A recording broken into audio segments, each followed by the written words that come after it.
Hey everyone, Mike with On Point Preparedness here. Got some free time on my hands this weekend, so going to do a lot of recording and get some big videos out to you, hopefully by the end of this weekend, no later than the beginning of the week. But before I get to all of that, I wanted to make you guys aware of something that I found out today. And it's about none other than the false prophet Pope Francis, who I've been following heavily. And I think you all should be following heavily as well. So I did a video on October 30th talking about the Pope and his rise to fame in social media and entertainment and everything in between, and the occult symbolism all around him.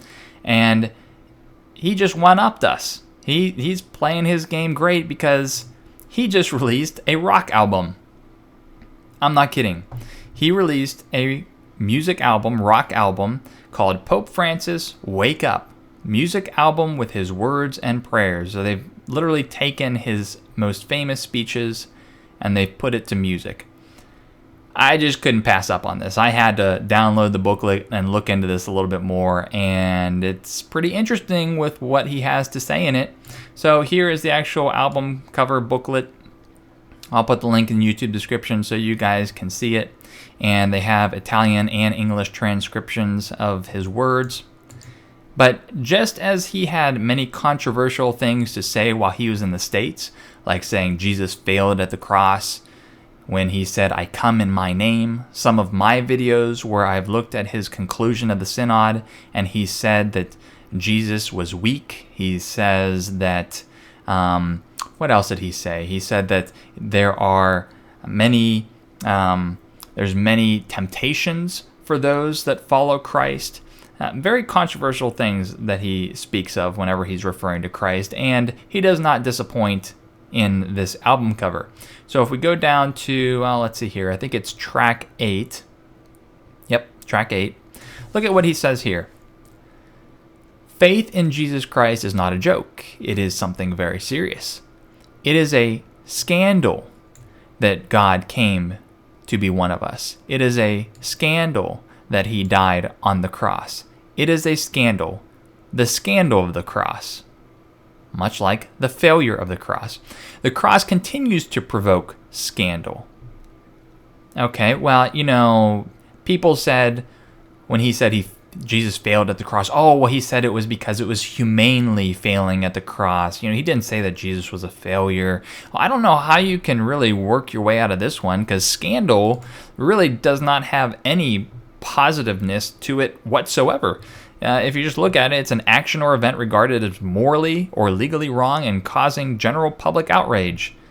Outrage and anger caused by a scandalous action or event. Rumor or malicious gossip.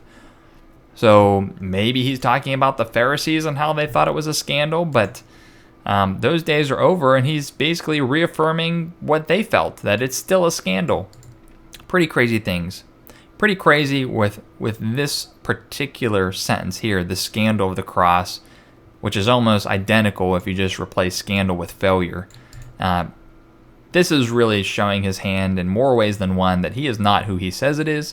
Anyone that still hasn't woken up to the fact that this guy is a heretic, and not only that, most likely the false prophet and the last pope, you just have to look. You don't even really have to look hard, guys. So that was one aspect of the album where he was saying things that were somewhat controversial. But let's look at another one. And I'm actually going to play this particular one for you. This is a YouTube video which has the music and some of his words in it. Dear young people, God, our God, has blessed us. From him we have received mercy, a sword of God's love. Go out to the world, so that by mercy shown to you, they, your friends, co-workers, neighbors, countrymen, everyone of this great continent may now receive the mercy of God. It is by his mercy that we are saved. So that all sounds really good. Two things I want to make mention of what he says there. He's specifically reaching out to the young people, and then he also says it's by God's mercy that we're saved. Well, it is by God's mercy that we're saved. However, it's not a passive mercy. He still gives us one more thing to do. We have to accept his mercy. We need to accept Christ. And he doesn't make mention of that. It's more of like a passive mercy that Jesus died on the cross to save us all from our sins, and whether you're atheist, agnostic, or non-Christian, you're still saved as well. And again, I think he's going to reveal all that and promulgate it in the Catholic law on December 8th. Again, this whole album is just wrought with controversy. I'll let you guys skim through it if you want. But here's another interesting thing, and this is more conspiratorial. This album, this is from the Rolling Stones here, Pope Francis to release pop rock album Wake Up on November 27th. Well, isn't it interesting that also on November 27th, we have this pop music group called The Vamps, or Vampires, that are releasing a new album also called Wake Up on November 27th. Coincidence? Maybe. I don't know. But it's interesting that, remember I said if you go to this album, little snippet here, he talks to the young people and he's saying wake up and he's saying move forward.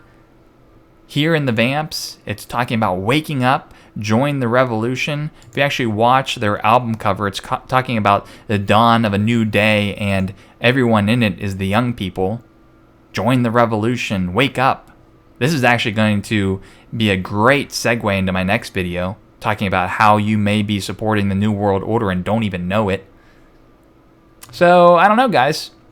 I don't know if there's anything calculated to that or just one of those weird coincidences. But has to make you raise your eyebrow. Anyways, gonna get back to doing some more recording. See you guys in the next video.